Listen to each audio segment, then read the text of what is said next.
NFTs como capitalismo desenfreado.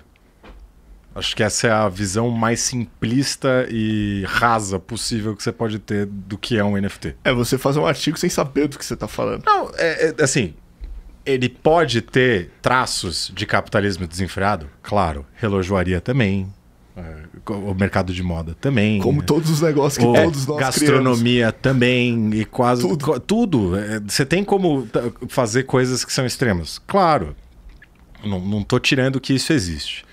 Mas, de fato, ignorar como isso pode ser uma alavanca para mudar nossas vidas para melhor, e principalmente o poder transformador que a Web3 tem, e olhar de fato isso, a tecnologia que está ali e as possibilidades que isso cria, acho que essa é a grande divergência aí. A gente está olhando para o que é possível e principalmente olhando para o futuro. O que a gente viu ali, pelo menos na minha opinião, principalmente que a gente tem que tomar cuidado aqui, que como a gente é uma DAO, a gente está sempre falando por 28 pessoas agora. E é meio que cada um segurando o outro como accountability partner. Então isso é minha opinião. Tá. Eu acho que é uma maneira mais simplista e rasa de olhar, porque falaram, vamos pegar esse recorte desse momento aqui, é que nem pegar qualquer pessoa que tenha sido horrível em algum momento, em algum lugar no tempo, mas você pegar o recorte de quando ela era uma criança e falar, ela era bonitinha. Fala, pô, não é aí. Você tem que olhar de fato para onde que a coisa está indo, o que de fato está sendo criado, qual que é a possibilidade disso, o que efetivamente está acontecendo. Cara, isso vai, assim, eu não quero politizar aqui, mas o Lula tem um depoimento que é basicamente isso essa semana, que ele disse que a classe média brasileira é extremamente consumista e que ele quer começar a regular o consumo. Que não, você não precisa ter 3 televisões, você tem que ter uma, você não pode ter um carro absurdo, você pode ter um carro que te leva até lá. Que é um pouco isso, certo? Não, você tocou no ponto formidável para isso. Por que cripto Web3 é tão importante? O NFT é só uma das Essa é a relação do governo que eu queria falar, porque o governo ingesta um monte de coisa. Como que isso vai ajudar a regular melhor essa parada? É fácil. Olha a Ucrânia. Você imagina, ou o Afeganistão. Imagina, uma historinha bonitinha. Você juntou dinheiro, você era investidor da Rico, da XP, e juntou dinheiro, foi regradinho durante sua vida inteira. Você tá apontando pro Laio aqui, pra quem não tá vendo. 30 anos ali, fazendo tudo bonitinho, seguindo toda a cartilha, cuidando do seu dinheiro, investindo na economia, e lá na Bolsa Brasileira, na B3, e lá. Maravilha. Aí amanhã, magicamente, o Uruguai resolveu criar um submarino nuclear com uma potência nuclear e fala, pronto, vamos tomar esses caras, vamos acabar com o Brasil. E aí começa uma guerra com o Brasil. O real não existe mais. Tudo vai pro brejo, cartões de crédito não existem mais, tudo que você tinha que estava em algum lugar, o caramba, a economia, a bolsa quebrando, você não tem acesso, você não consegue pegar, e você tá numa situação de perigo. Você fala, beleza, eu vou ter que sair do Brasil e vou ter que ir para outro país, vou ter que ir para Argentina, vou ter que fugir, vou ter que recomeçar minha vida. Maravilha. Como que você pega a tua reserva que estava lá na XP, se tá tudo fechado, se os bancos estão fechados, se você não tem acesso mais, se tudo foi cortado, que nem o que foi na Ucrânia também, no governo Collor também, aqueles... Esse é mais próximo, mas até falando de uma coisa que está acontecendo agora, que a gente viu acontecer 2 vezes num espaço muito curto de tempo. Imagina todas aquelas pessoas que tinham cuidado da sua vida financeira, se prepararam para se aposentar e aí chegou na hora. Não. Aconteceu uma coisa que você não tem absolutamente um controle total de porra nenhuma, e aí mudou a tua vida inteira, acabou, o dinheiro não existe mais, o real já foi pro brejo de vez, e aí você fala, beleza. Aí tem teu amigo, que ele fez um movimento de falar, olha, eu acredito no futuro do Brasil. Que nem todos nós acreditamos, porque afinal de contas a gente está aqui no país, empreendendo no país e criando coisas aqui e fomentando novos movimentos para poder, inclusive, trazer esse tipo de tecnologia para crescer, para o Brasil tomar a frente nesse movimento. Então a gente realmente tá afim e comprado no Brasil. É a brasiliência. É a brasiliência que está no meu braço. Que eu falo que é a mistura de brasileiro, que é borogodó com resiliência. Então, a gente acredita nisso, beleza. Mas ao mesmo tempo a gente fala, vai que a gente tem uma Ledger, que é um pendrivezinho, que lá tem 12 palavras que a gente precisa saber para poder falar a ordem específica. E em qualquer lugar do mundo a gente consegue acessar esse dinheiro que a gente tirou o estado do nosso dinheiro. Não a gente tirou o dinheiro do estado, porque a gente paga imposto, fala que tem o dinheiro, caramba, não é isso. Mas a gente tira o estado do nosso dinheiro.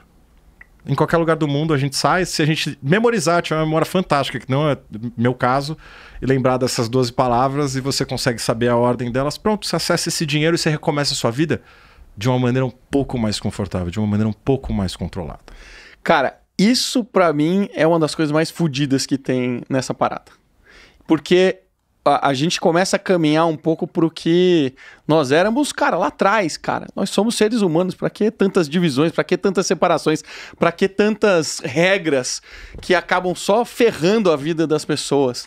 Isso muda o jogo pra caralho, mas isso é factível? Essa parada pode acontecer de fato? Até como foi dinheiro pra Ucrânia, né? Total. Não, e assim, só um comentário. Há 120 anos atrás, ninguém esperava que uma corporação pudesse ter 30 mil, 100 mil pessoas, pudesse existir um Walmart no mundo. Então toda essa questão que a gente viveu de hierarquia, etc., é a quantidade de dinheiro que foi para as empresas que produzem produtos, etc. Agora você imagina a mesma quantidade de dinheiro e os novos projetos serem feitos numa camada onde o dono não é só o CEO e os 8 executivos que ajudaram ele a lançar aquele negócio, onde as decisões não são só naquelas 8 pessoas. Então o próprio governo ele pode ser impactado por uma DAO. A gente está falando da uma DAO aqui, somos as primeiras DAOs do Brasil, mas talvez o governo possa encontrar no negócio, no mundo dele em várias coisas que deveriam ser uma DAO. Várias coisas que a gente deveria participar. Mas a gente não consegue. Até, na verdade, esse lado do capital, do recurso, dos assets se tornarem digitais é muito positivo para o governo.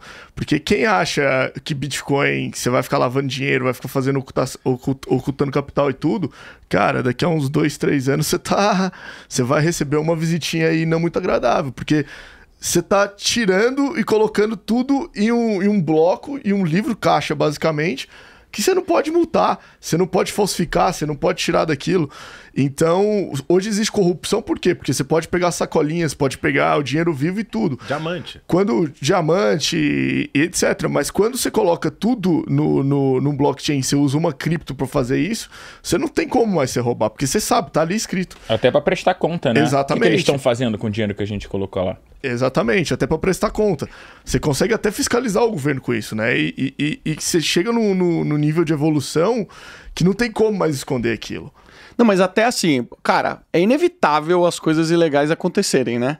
E acontece, não tem a menor dúvida, né? Deep Web acontece com um real, também vai acontecer. Deep Web não, vai na esquina. Pois é a Deep Web do mundo do offline. A gente fala, porque a Deep Web, porque não sei o quê, a gente acho que rola uma romantização de que é diferente da realidade. Anda no centro de São Paulo. Eu moro no centro, muito próximo ao centro de São Paulo. E você pega e anda na rua. Tem várias Deep Webs lá. Não, você vê cada coisa acontecendo e você vê a polícia do lado. E não falando que a polícia não tá agindo, mas você vê de fato que tem certas coisas que não tem muito o que fazer. É que, na verdade, a polícia hoje, no Brasil, até pelo nosso sistema judiciário também, não puxando muito pra esse lado, você tá enxugando gelo. Total, então, porque prende e volta, né? Não tem muito o que fazer. As coisas ilegais acontecem, de fato.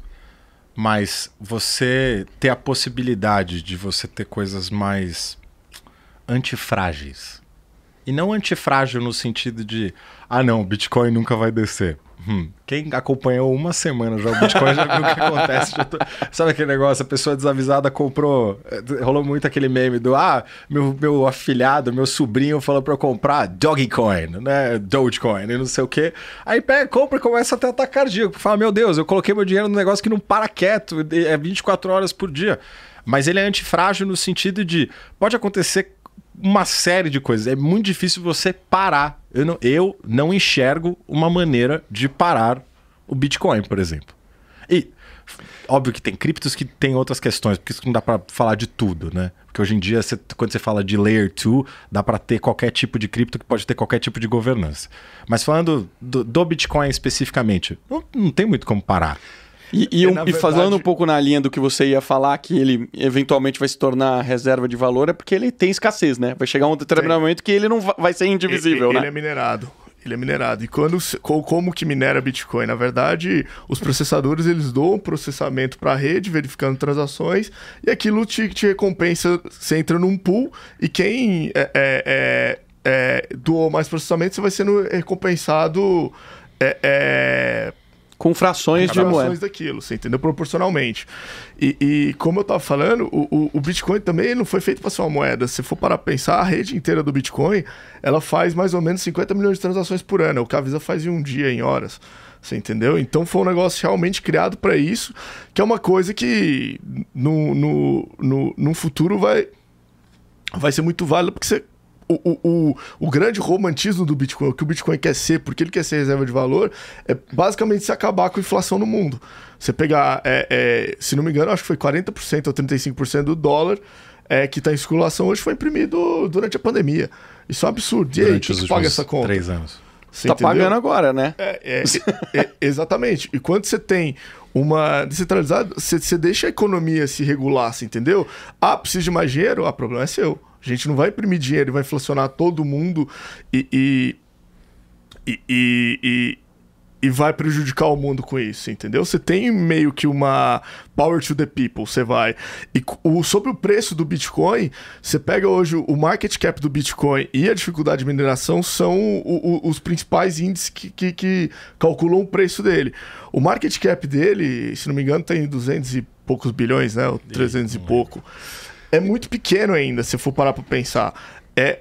Tem fundo que tem mais assets sob gestão que o market cap inteiro dele. Então, quando você vai crescendo ali, você vai se tornando mais difícil também de você manipular aquilo, porque é maior. Você vai ter que ter mais dinheiro para tentar manipular aquilo. Hoje em dia, um whale, se o cara tiver, sei lá... 500 milhões de dólares, 1 bilhão de dólares, 2 bilhões de dólares, o cara consegue fazer um estraguinho já. Você entendeu? Daqui a um tempo isso não vai ser mais possível. Hoje, cara, eu já perdi as contas de quantas moedas tem na Binance, né? Não. E até nisso, qual que é uma diferença enorme entre elas, né? Entre as moedas? Porque quando a gente fala de cripto e tudo isso, e até o que a gente está querendo fazer como Alma, a gente tem algumas missões aí, né? Educar, incentivar, fomentar novas coisas para acontecerem em empresas, e incentivar a adoção da Web3 no Brasil para poder levar o país para efetivamente tomar uma posição de destaque nesse mercado, e também educar. Então, falando, qual que é a diferença? Por que o Bitcoin é tão diferente, por exemplo, de um Dogecoin? Ou um Shiba Inu, por exemplo. O Shiba Inu tem uma história interessante. O Vitalik, que é o fundador do Ethereum Foundation, que criou, de fato, o blockchain do Ethereum, ele é uma pessoa muito assediada de uma maneira muito, muito curiosa. As pessoas descobrem as carteiras dele e mandam dinheiro, mandam coins... tipo altcoins, eu criei uma nova coin, tipo a Alma Coin. Eu mando um monte pro Vitalik, aí eu falo pra todo mundo, tá vendo, Vitalik acredita em mim? E é mentira, tipo, ele não sabe que ele recebeu, sabe? Aí ele pega e fica tirando esses negócios e queimando essas coisas pra evitar. Só que os caras da Shiba Inu, eles conseguiram, sei lá quem são, e o Vitalik falou isso no Lex Fridman Podcast, então não sou eu falando, contando a história, lá tá muito melhor contado. Mas ele explica que ele, na verdade, tem uma carteira que é fria, que tá fora da internet, que ninguém tem acesso, que metade das palavras estavam num país com os pais dele, metade estavam no outro. E aí, do nada, ele pegou e falou, deixa eu ver como é que tá. Entrou no Etherscan e falou, metade de todas as Shiba Inus estão na minha carteira que ninguém deveria saber qual que era. Ele falou, não, peraí. Como assim, cara? Então, como descobriram? Exato, como descobriram. Mas aí o problema ele não sabia como descobrir, mas pior, descobriram e tá lá, e os caras falando, Vitalik. E o valor fazendo assim, aqueles gráficos de taco de hóquei, sabe? E subindo o valor. Basicamente, ele tinha 1,2 bilhões de dólares de Shiba Inu na carteira dele. Que loucura, hein? Nem sabia. Sem saber. 1,2 bilhões de dólares, se não me engano. E aí nessa, ele, desesperado, foi lá, conseguiu pegar a carteira, fez assim, aquelas operações de precisa comprar um computador novo, porque ele não vai acessar aquela carteira de um computador que já foi conectado com a internet, o caramba, lá. Até finalmente ele conseguir acessar a carteira, aí beleza. Aí ele falou, ok, o que eu faço agora com isso? Ele falou, eu vou vender, mas eu vou vender para poder doar o dinheiro, para ter algum benefício disso. Ele pegou e começou a vender aos poucos. Por quê? Se ele vendesse tudo de uma vez... Ia afundar o negócio, ele tinha metade, né? Então, metade de todos.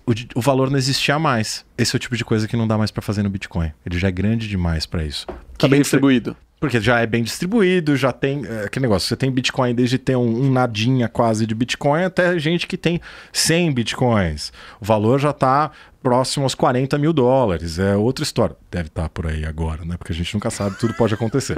Então, é sempre assim. Agora, quando ele foi queimar, ele pegou e falou, beleza, eu vou vender, conseguiu tirar 200 e poucos milhões de dólares, 200 e poucos milhões de dólares que ele doou para caridade, para pessoas que saberiam o que fazer com o dinheiro. O resto ele queimou, ele tirou do mercado, porque ele falou, se eu pegasse e colocasse mais, o mercado ia quebrar. Então não é que eu tinha 1,2 bilhões de dólares de fato. Eu tinha 1,2 bilhões de dólares ali, se eu não fizesse nada. Não é utilizável.